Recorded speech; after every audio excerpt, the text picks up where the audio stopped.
और अभी मैं बहनों से अनुरोध और गुलाब के फूल की तरह हमेशा आपका जीवन खिला रहे, तो वो बैच के रूप में लगाकर आपका सम्मान करेंगी। तो सभी बहनों से अनुरोध है। प्रजापिता ब्रह्मा बाबा और पूरे यज्ञ को संभालने वाले ब्रह्मा कुमारी संगठन जो शुरू में ओम मंडली, उसके बाद दादी प्रकाश मणि, चौथा पुण्य स्मृति दिवस है, दादी हृदय मोहिनी जो ब्रह्मा बाबा के बाद साकार माध्यम बनी परमात्मा शिव का, और दादी रतन मोहिनी जिनका कि अभी 22 से 25 मार्च तक माउंट आबू में शताब्दी वर्ष के रूप में मनाया गया पूरे धूमधाम से। और उसी के उपलक्ष्य में अपने 137 से भी ज्यादा देशों में जो ब्रह्मा कुमारी प्रजापिता ब्रह्मा कुमारी ईश्वरीय विश्वविद्यालय और पूरी दुनिया में Brahma Kumari world spiritual university, Russia की तरफ से भी अपने आर्ट एंड कल्चर विंग के कुछ कलाकार माउंट आबू आए हुए थे। तो उनसे अपने गीता दीदी ने नम्र निवेदन किया, क्योंकि 1991 में जब यूएसएसआर टूट करके 15 देशों में डिवाइड हुआ, पहले तो कम्युनिस्ट कंट्री था जहां परमात्मा का नाम लेना भी एक गुनाह होता था, जैसे आजकल चाइना में है। तो विचार चला, उसके बाद 91 से सेवाएं हुई अपनी संतोष दीदी जी दिल्ली की ही हैं, सुधा दीदी जो आज मॉस्को में और सेंट पीटरबर्ग में सेवा के निमित्त है बाबा की। तो उनके निर्देशन में अपनी गीता दीदी ने बात की कि आप वापस जाने से पहले एक कार्यक्रम दिल्ली नरेला में भी के, मेरा जन्म लौकिक जन्म नरेला में ही है। नरेला में मैं कहता था कि कोई बड़ा इवेंट होता है, जैसे कोई जादूगर का हुआ, कोई सर्कस हुई, तो हिस्ट्री बन जाती है। काफी लोगों से चर्चाएं हुई कि नरेला में कोई इंटरनेशनल प्रोग्राम हो, बोले आप लोग ब्रह्मा कुमारी जी ही करा सकती हैं, कोई पास है क्या, कैसे उसमें इनविटेशन कार्ड है। मैंने कहा पास कुछ कार्ड्स हैं, पास तो सभी को खुला निमंत्रण है।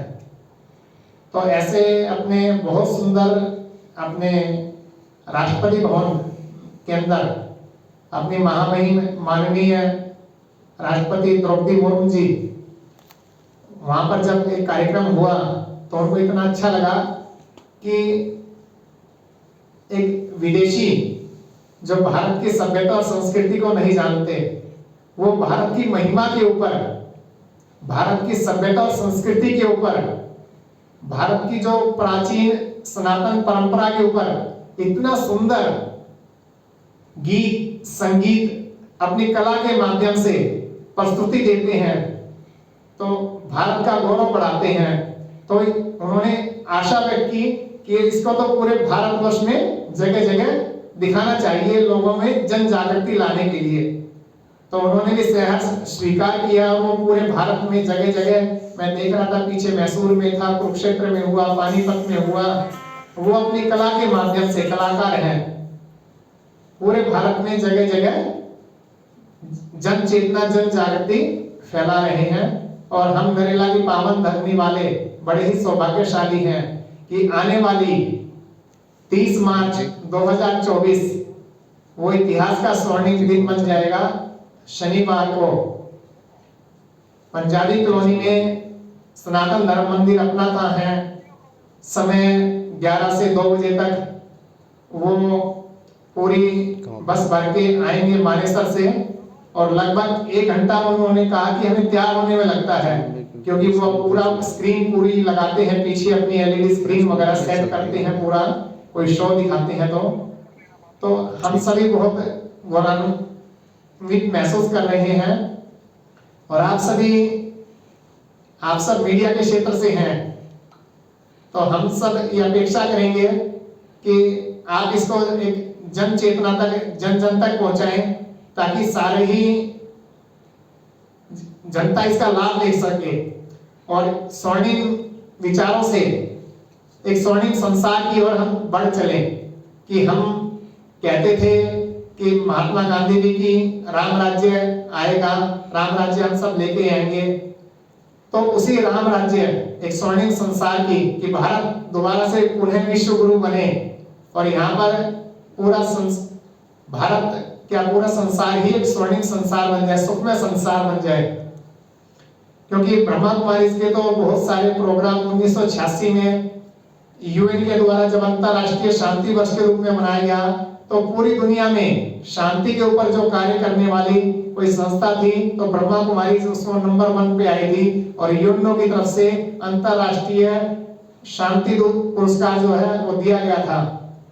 मुझे बताते हुए 2-4 बातें प्रजापिता ब्रह्मा कुमारी ईश्वरीय विश्वविद्यालय के बारे में।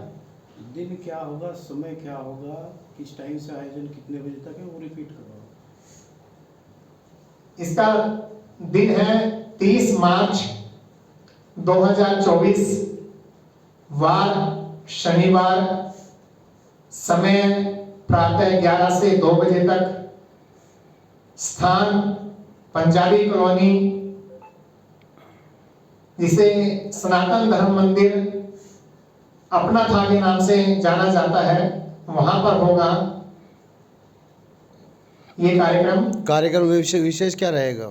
विषय है स्वर्णिम विचार से स्वर्णिम संसार की ओर। अपने विचारों को हम स्वर्णिम बना लें तो हम एक स्वर्णिम संसार की रचना कर सकते हैं। मुख्य अतिथि कौन रहेंगे इसमें? मुख्य अतिथि अपने संतोष दीदी जी जो रशिया की डायरेक्टर हैं वो रहेंगी। वो आ रही हैं, हमारा बड़ा सौभाग्य है और मैं तो मानता हूं कि मेरी माँ है, क्योंकि मैं बताते हुए वो रहता है कि मैं रूपनगर नंबर 2 सन 89 का वो याद करता हूं कि पूरे भारतवर्ष में युवा विंग की तरफ से पद यात्रा निकली थी और वो एक पद यात्रा माउंट आबू से चलते हुए दिल्ली तक आई थी। बाद में उस पद यात्रा का स्वागत राष्ट्रपति भवन में भी हुआ था। तो मैं कुदरती ही उन्होंने ऐसे ही कार्यक्रम चल रहा था, आत्मा परमात्मा के बारे में कुछ क्वेश्चन आंसर किए, तो मैं उसका सही सही जवाब देता गया। तो मेरे बड़े भाई डॉक्टर रजनीश गुप्ता वो 84 से जुड़े हुए थे, तो बोले आप आना सेंटर पे, और तब से मैं जुड़ पाया। तो मुझे वो संतोष दीदी जी पहली बार आ रही हैं जिन्होंने मेरे को जन्म दिया। तकरीबन कितने भाई बहनों के बैठने की व्यवस्था की गई है जो एक साथ बैठ कर सुन सकते हैं, या उनके आने के लिए कुछ पास वगैरह जो है मुहैया कराए गए हैं, क्या कुछ है? अपना था के अंदर जितने भी हॉल के अंदर जितनी भी चेयर्स लग सकती हैं वो चेयर लगेंगी, और बाहर जो ग्राउंड है वहां पर भी चेयर लगेंगी। क्या अंदर बाहर कुछ वीआईपी कुछ रहेगा? ऐसा कुछ नहीं है, पहले आओ पहले पाओ के रूप में रहेगा। हाँ, कुछ गणमान्य व्यक्ति होंगे, कुछ मीडिया पर्सन्स के लिए, जैसे आप सब हैं, अलग से मीडिया वालों के लिए रहेगा, और कुछ हम यहाँ के मुख्य जैसे हमारे एसीपी हैं, एसएचओ हैं, या हमारे एमएलए साहब हैं, या काउंसलर हैं, ऐसे कुछ संस्थाओं के प्रतिनिधि कह रहे हैं, जैसे विश्व हिंदू परिषद है। अगर रशिया से कोई कलाकार आ रहे हैं तो हम चाहेंगे कि उनका हम सम्मान करें, अपने क्षेत्र में आ रहे हैं तो कुछ संस्थाओं के प्रतिनिधि होंगे, उनके लिए रखा गया है। रशियन जो ये बुलाए हैं रशिया से, कितने कलाकार होंगे, कितने हैं ये जो? कुल 12 कलाकार हैं 12 और एक संतोष दीदी आ रही है। क्या आपका उद्देश्य है इस आयोजन के करवाने का?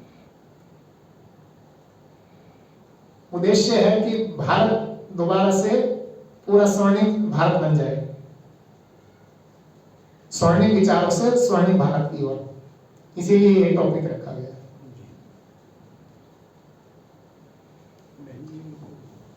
ओम शांति। ओम शांति। ओम शांति। आप पूछना चाहिए? दिव्यांग जी बता दीजिए फिर हम बात। जी, अभी तो काफ़ी कुछ निरंजन भाई जी ने बता ही दिया आप लोगों को कि यह कार्यक्रम स्वर्णिम विचार से स्वर्णिम संसार कैसे लाए। तो उसके लिए तो राजयोग ही है। राज्यों के आधार पर ही हम अपने संकल्पों को नेगेटिव से पॉजिटिव कर सकते हैं। तो इसलिए ये कार्यक्रम रखा कि देखिए, जब विदेश के भाई हैं जो रूस से रहने वाले, जो कि अलग सभ्यता संस्कृति, तो हमारी भारतीय संस्कृति को अडॉप्ट कर रहे हैं। अपने शुद्ध सात्विक खुशनुमा तनाव मुक्त जीवन से हम सबको प्रेरणा दे रही है। तो क्यों ना हम सब भी उनसे प्रेरणा लेकर ऐसा जीवन जिए। तो इस लक्ष्य को लेकर ये प्रोग्राम कर रहे हैं कि नरेला, क्या ये सौभाग्य है कि वो कहते हैं कि विदेश के आकर के भारत के कुंभकर्णों को जगाएं। तो इस लक्ष्य को लेकर ये कार्यक्रम हो रहा है ताकि भारत, क्योंकि भारतीय देख रहे हैं कि आजकल पाश्चात्य संस्कृति की ओर दिन प्रतिदिन अग्रसर हो रहा है और अपनी भारतीय संस्कृति को भूलता जा रहा है। तो उनके द्वारा हम सबको ये प्रेरणा दे सकते हैं कि वो अपनी भारतीय संस्कृति को अपनाएं और अपने जीवन को श्रेष्ठ बनाएं। क्योंकि भारत देश वो देश है जहाँ 33 करोड़ देवी देवता रहते थे। भारत को ही सोने की चिड़िया कहा जाता था, तो था को अब है में बदलना चाहिए हमें। कहते भारत सोने की चिड़िया थी, कहते थी, तो थी को अब है में नहीं बदल सकते। इस लक्ष्य को लेकर ये कार्यक्रम कर रहे हैं। बहन जी जो भाई बहन जो बाहर से आएंगे, मान लिया दूसरे राज्यों से अगर वो ज्ञान लेना चाहते हैं आकर उस समय में, तो क्या उनके लिए कहीं ठहरने की व्यवस्था की गई है?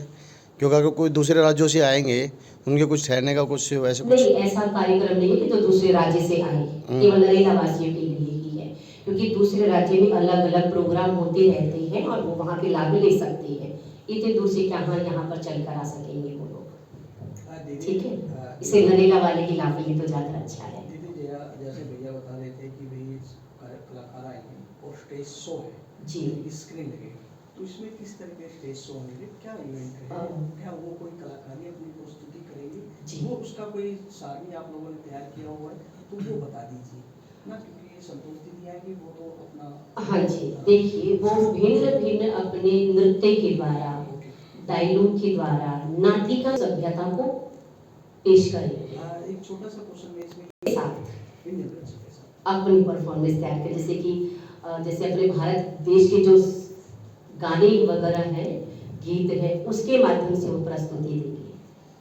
वो भारत विदेश का कल्चर म्यूजिक नहीं होगा। जैसे ये कहावत है कि सूरज पश्चिम से निकलेगा से, तो हम उसको प्रदर्शित करने की कोशिश करेंगे। कहाँ एक अपना कुटुंब ही अपने कुटुंब को स्वीकार नहीं करता, तो पूरे विश्व को अपना परिवार कैसे, तो वो आके हमें बताएगी कि हमने कैसे स्वीकार, कैसे हम पूरे विश्व को अपना परिवार बना रहे हैं, अपनी सभ्यता को, अपनी संस्कृति को कैसे, भारत की संस्कृति को अपना करके उनका अपना खान पान कैसे, उनका हर चीज बदला हुआ। भारतीय संस्कृति से इतना प्यार करते तो क्या हम भारतीय अपनी संस्कृति से प्यार नहीं कर सकते या उस संस्कृति को नहीं अपना सकते?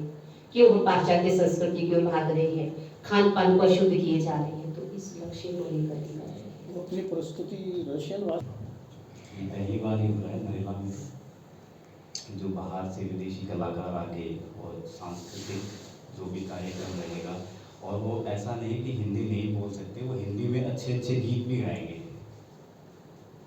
प्रोग्राम के अच्छे अच्छे गीत हिंदी में वो पूरे गीत भी गाते हैं और पूरा ग्रुप के साथ आएगा। ये इनके ग्रुप का नाम होगा divine culture group from Russia. Divine light culture group.